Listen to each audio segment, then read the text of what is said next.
When you watch the mainstream media news, do you feel a little twitch? Is there a tingle in your left hand? Is your jaw locked? We have the solution. Welcome to Reasonable Arguments, the podcast where thoughtful debate meets unfiltered fun. Coming to you from Sarasota, Florida, where your hosts, Jamie Miller and Jennifer Bash, make sense of the chaos. Together, we mix informed conservative commentary, playful banter, and just the right amount of nonsense to keep it entertaining. This is Reasonable Arguments, and now your hosts, husband and wife duo, Jamie and Jennifer.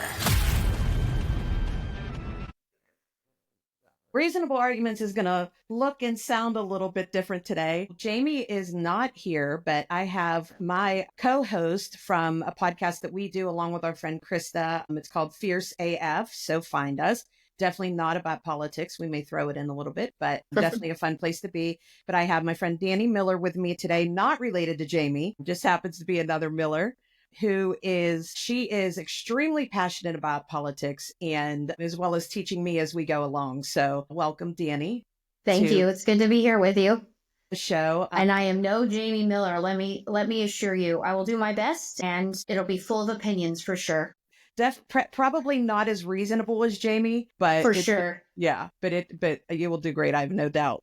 All right. So I wanted to do this because everything that is going on with Zelenskyy and everything that happened in the Oval Office. Now, everybody knows that I hate politics. I am getting reeled in. I mean, and now it's like to the point where I'm having heart palpitations watching all of this unfold. Welcome to our world. I said to Jamie, I'm like, why do people do this? Is it like the euphoria of how everything feels? Like I'm ready to be admitted to the hospital. And I love that they are doing it, though, because I think for so long, people have not had any pulse or any heartbeat about what is going on in their country. And I think after the last 4 years, it's especially important now that we do figure out what's going on. Even though we only know small details and what we get to see, it is so important that we are aware of what's going on with our country.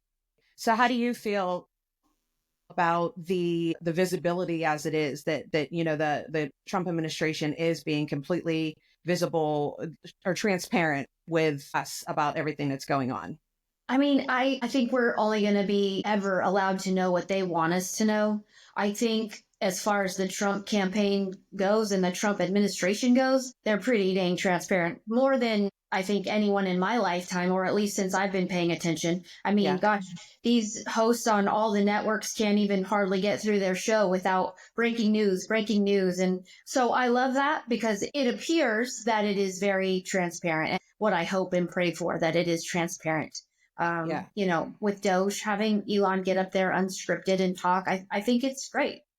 I agree, because it shows me what I need to see, because like everything else is just so secretive. You hear everything through the news and then, you know, you're not getting the full picture, which is one of the points I'm going to bring up today is the interview that happened between Zelenskyy and Trump in the Oval Office. Right. And I think it depends on what news networks you watch. I try to be really fair. It's really hard for me to watch MSNBC and CNN just because they aren't fair. They cover what they think is important. And you can see it when you watch other networks. You can see the real hard stops, what they have between what they want you to know about the Trump administration and what they don't. So it is really hard. If you're a person who just watches Fox or just watches MSNBC or CNN, you're never going to get the whole picture of everything. And that you're the one that's limiting yourself for the transparency.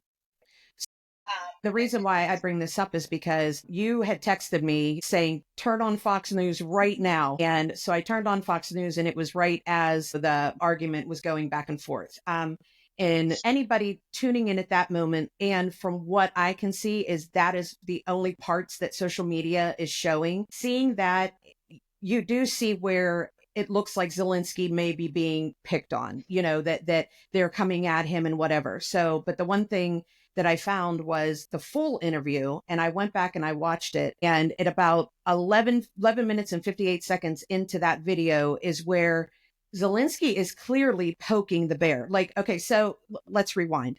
We know from social media that he had a meeting with Democrats. There was a Republican leading it, which I think we're thinking it was Lindsey Graham or whoever it was leading it. I'm not sure. But at that point, they knew that Zelenskyy was not signing the deal. A post was made at 11:15. And that was X. the first time they knew that, because Marco Rubio and JD both had a confirmed commitment from him from when they traveled to Europe. And he said, yes, I will come to DC, I will sign it. And then he had the meeting with the Democrats. And it didn't change. Yes. Right. So, okay. So he knowingly walked into that Oval Office and started Trump started the interview. And if you haven't seen it, I will put the link in with this podcast so you can see it and form your own opinion, honestly, because he started off the interview. Trump was saying, look, I just want to end it. I want a ceasefire. I want peace. I want soldiers to stop dying. Trump really did start that meeting saying, let's end this, let's finish it. And, signing the mineral deal was going to be the start of that. Is the United States getting something back from that? Of course. We're not going into this. Well, we're trying to be paid back $363 billion. Yes. And if you listen to Tucker Carlson, I was listening to a little bit. He has been traveling there, and he went to a ski resort, and he said it is plush with Ukrainians who have so much money that they're just spending money left and right. Well, whose money do you think that is? It's not Ukrainians' money. And I mean, where's all the money going to that's supposed to be going to the military for protection vehicles and defending everything? Themselves, right? Yes. Exactly. So moving into the interview, Trump is still just saying, we need to finish this. We need to fix this. We need to protect everybody. And, someone asked him if he was aligned with Russia. No, I'm not aligned with Russia. Am I going to downright belittle Putin on national TV? No. Yeah, that's exactly what he said. Exactly. It's like any friendship or any negotiation. You can't badmouth somebody to the whole world and then expect that they're going to trust you, or even come to the table. I mean, Putin's been around a really long time. He knows how to play this game, and he is a bad guy. And I'm pretty 100% sure that Trump agrees that he's a bad guy. And I'm so tired of people saying, oh, he's just a Putin puppet and he's this and he's that. He is a negotiator. He wrote the art of the deal. He knows how to get stuff done. Already, look today, it's a whole different scenario than it was on Friday. Absolutely. And the thing is, the saying is, keep your friends closer and your enemies or your friends close and your enemies closer. And, we can only speculate that that's what's happening. That's what I would do. I mean, I'm not going to sit there. If Russia and China decide to make a deal, we're screwed. We're screwed. And so we need to make sure that Russia believes that we are, going to be on their side as much as we can to avoid any conflict that's going to take us out. Well, and it's the never Trumpers, right? It's the people that are still in the same camp of we cannot give Trump any wins. They don't care. They don't care if it is at the expense of the country, of the American people, of the Ukrainian people. They don't care. It's just like UK saying we're willing to put boots on the ground. Well, they're willing to put boots on the ground because they're globalists. They want World War III because that is what is beneficial to them in their eyes.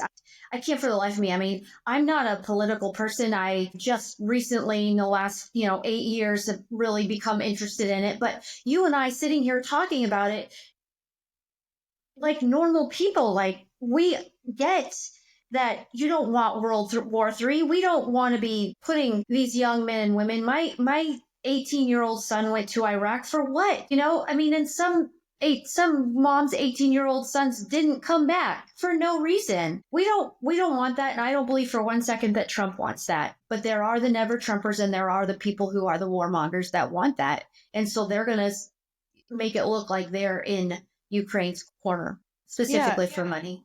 And I think people really forget that Trump was already in office for 4 years. Nothing happened in those 4 years. I mean, he didn't go out and, bring Putin in as vice president. He didn't do any of that stuff. So why is it different now going forward that, is it just because he won by a landslide. And, everybody is very upset that, oh, he's going to take away our rights. He's going to do this. He's going to do that. And now they have someone else that they can, oh, he's a bully. He's picking on him. Why are they making fun of him? Because he didn't wear a suit. You are a leader of a country, right? But you're begging for money.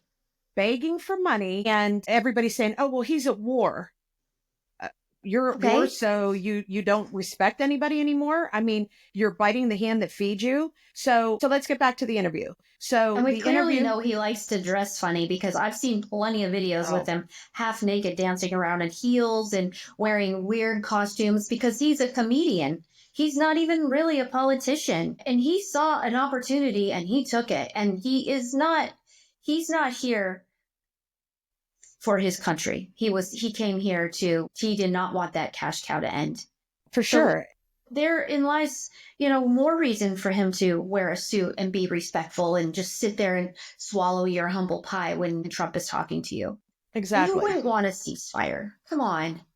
Well, it goes back. So in the interview, after, Trump is doing all of this, they start talking about, that Europe has given money. And of course, Trump in his way says, well, they haven't given as much as we have. And, right at that point is when Zelensky was like, well, yeah, they're friends. And we don't want to say anything bad about them. I get that. Let's not say anything bad about them. But they did give a lot of money.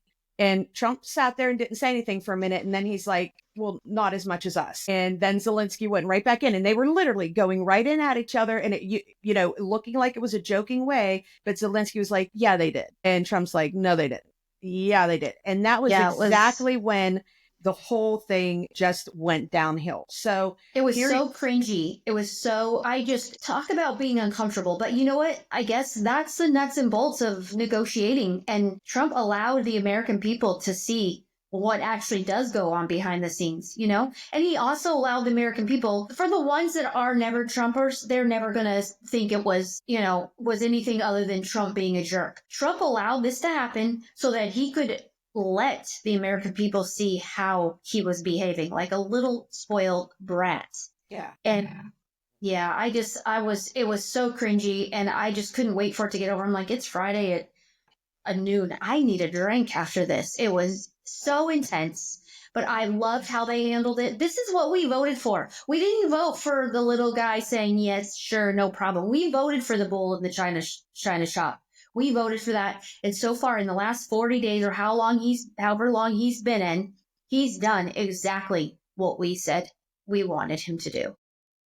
I've never seen that before, except for his first administration. But I've never seen, I'm 56 years old, and I've never seen an administration actually come in and do the things that they say they're going to do. And he does it right before the American people.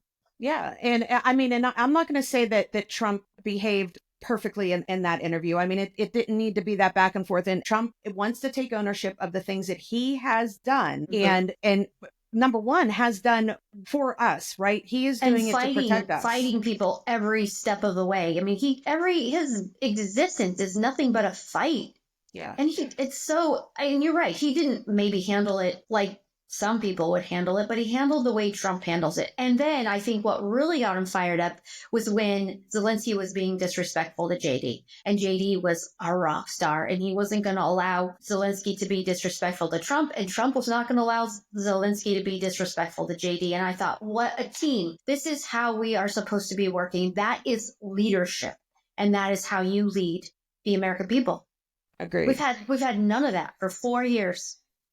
Agreed. So, okay. So back to the interview we now know that Zelensky went in there knowing he was not going to sign this deal. So he's sitting there wasting all the time of all of these people that are there, which again is money spent. Well, that group of people, it was designed to get him in there and to get him to not sign it. I don't think Lindsey Graham was in that meeting. It very specifically says a group of Democrats. I don't know, maybe you saw something different, but that senator's post said that it was run by a Republican.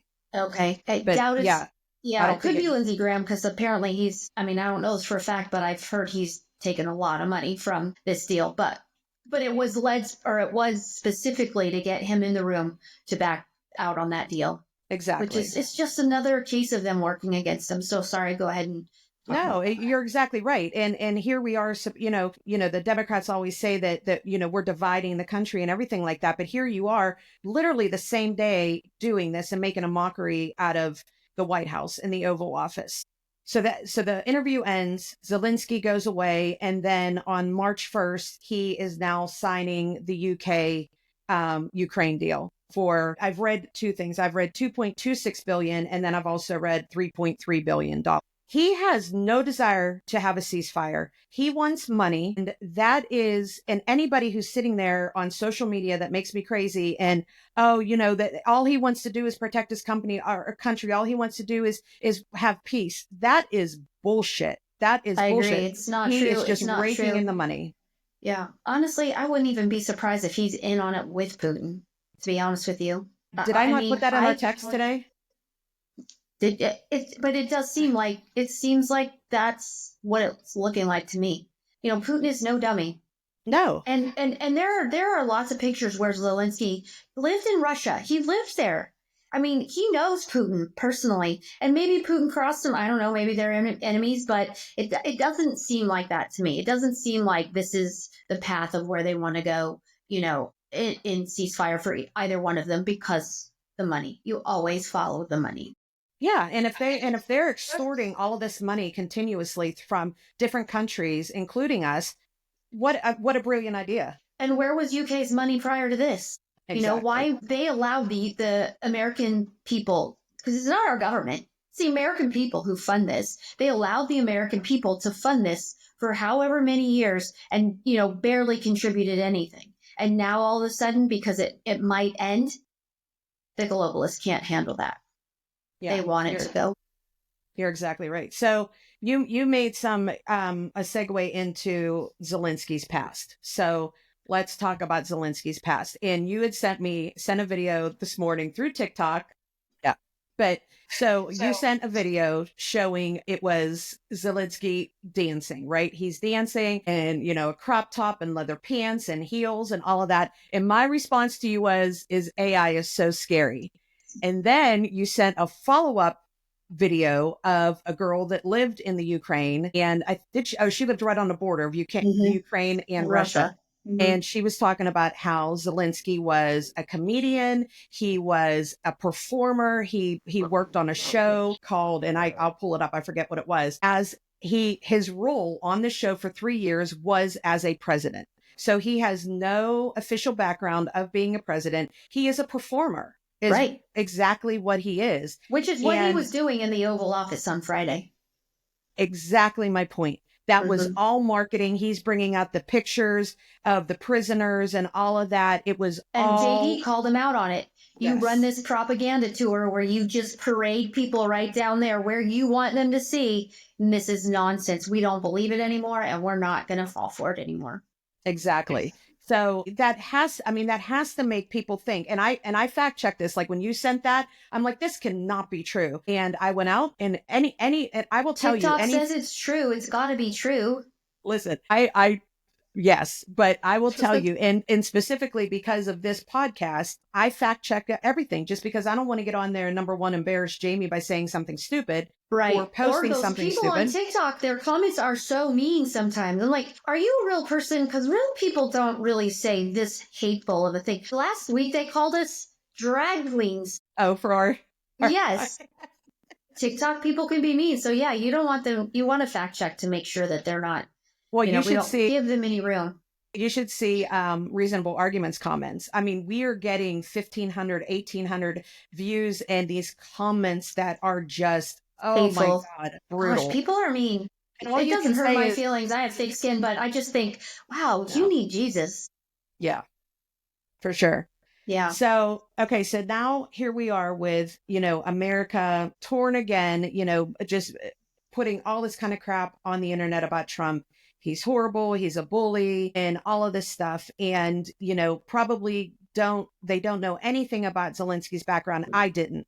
And until I went and I looked and saw this kind of stuff, it just really, it's so is convenient, the word, that you are this actor, you are this marketing person, and you're doing all of this publicity or whatever you want to call it to Well, it's bring worked for him attention for to so what? long. I mean, his plan has really worked. I mean, I'm sure he's a billionaire by now. And you know, these never Trumpers and the people in America that hate this whole situation, they keep going on and on and on about how Doge is and everyone's going to get ripped off and your money's going straight to Elon and he's an oligarch. This is the epitome of an oligarch. You know, Well, and so look at it. I mean, you have the liberals out there who are, supporting Zelensky and everything like that.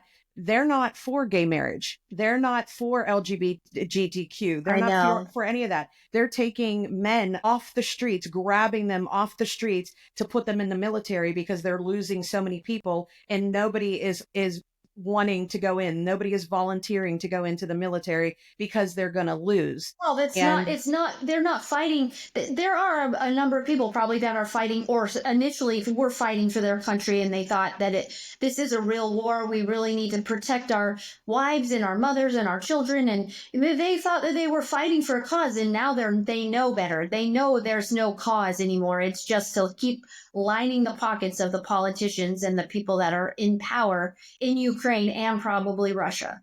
Yeah. And they call Trump a dictator. That's exactly Right. what Zelensky is. Right. Zelensky is a dictator. I think it's just so eye-opening just to see. And, I do want to reiterate to anybody that watches this is that, I don't unfriend people. I don't do that because we have different views. Let's talk about it. Excuse me. And one of the In a things that I respectful see manner, yes. in a respectful manner. And one of the things that I continuously see, and this happened last night on a Facebook post of a friend, her daughter got involved and it was an immediate attack. And finally, after probably, 3 hours of going back and forth, and I finally got her to a place where she calmed down and actually had a conversation. And I said that to her. Great. Now it's not about, oh, well, you voted for Trump, so you're going to get what you deserve. Let's talk about it. You think there's so many things wrong.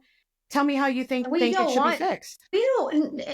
From my side and my political view, the only thing I want is for our country to survive. Yes. And to be prosperous and to, not die because we have so much national debt that we can't pay it. I don't want so many illegal people here that we have no idea who they are and where they came from. There's nothing to be angry or mad about unless it's be angry or mad about the people who are trying to destroy the country or, taking your money. Why wouldn't you support Doge or the people who are trying to find waste, fraud, and abuse? Elon has, like Joe Rogan said, $400 billion. He doesn't need our money, and he's not going after our money. He started PayPal. He doesn't need our addresses or our phone numbers, our emails. Shoot, it's half the Democrats are the ones that dox people. I've never seen a story where Republicans were so mad they went to a protest and started doxing people and putting their information out. I just had the most brilliant idea.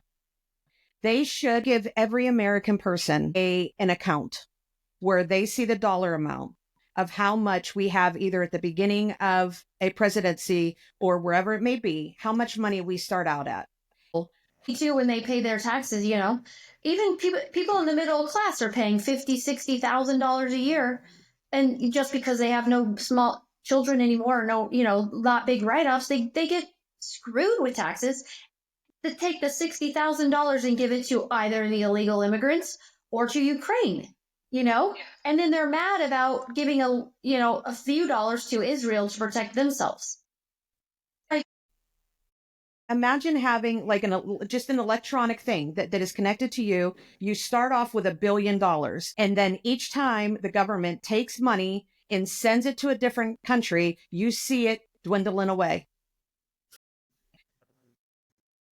Just imagine how transparent that would be, but then you would actually feel it. These people that are complaining about this would actually then feel how much money they're losing because of it, of the stuff. because we just get so complacent. For most of Americans, they pay their taxes through their workplace. And so they don't really see it. It's kind of like putting in a 401k in their mind. It's not, I'm going to write a check every single week and send it to the IRS, which is maybe how it should be, because then they would see exactly what's going on bi-weekly when they get paid. Exactly. So do you have anything else that you want to bring up? No, I just do think we all need to take a deep breath. I believe in my heart, and I pray too. I believe that God is making a move in our country, and I believe that this is why. I'm not saying Trump is a god. I just feel like God uses a vessel, and he is given us some chances. And I believe that we need to take a breath, because Trump isn't doing anything that he didn't say every single week in his campaign tour. He was very transparent about what he wants to do and what he wants to get done. I feel like he's put a phenomenal cabinet together. I think we need to take a deep breath. Americans have such short memories, and we don't stick to it very long. We need to stick to it. We need to give him a break. We need to let him do. He's already done more in the first 35 days than most presidents do in their entire elected 4 years. So my hope and my prayer is that we just take a deep breath and let him do it. And then if he starts to do something that's really bad or awful that we can prove, then you do it. But don't freak out because he puts Vladimir Zelensky in his place, because he needs to know his place. He owes us. And they're right. He should have said thank you. I say thank you. Thank you, President Trump. Thank you, JD Vance. And I've said that to people on different posts. If someone walks into your house or walks into your business and they disrespect you, you're throwing their ass out. You're not going to sit there and take it. We reserve the right to refuse service. Yeah. Well, this was a great conversation. I agree. And I thank you so much for coming on with me. Absolutely. I'm no Montel Williams, but, I have opinions, and I'm not afraid to give them. Hey, you're much cuter. You're much cuter. Oh, thank you. No, this has been fun. And it's funny for me because it's such a different feeling that I've never felt before. And, lights a fire, doesn't it? Oh my gosh. I guess like I said, I'm the type of person that I really truly want everybody to see both sides and to just not panic and to just relax. Let's see what happens. He's already run the country for 4 years. Nothing crazy happened. We've seen a lot uncover, and I get that a lot of people are defensive. It's disheartening to see everything that happened in the last 4 years. And, I truly believe in my heart that Trump has us at his best interest. He wants to protect the United States, period, end of story. That's it. And he doesn't want war. He is not a warmonger. He wants peace, and peace through strength. And you have to prove, and you have to show that we are strong and that we're united. Yeah. Even if you're a never Trumper, try to look for the good things. Try to look for the right things, because so far he is doing what's best for the country.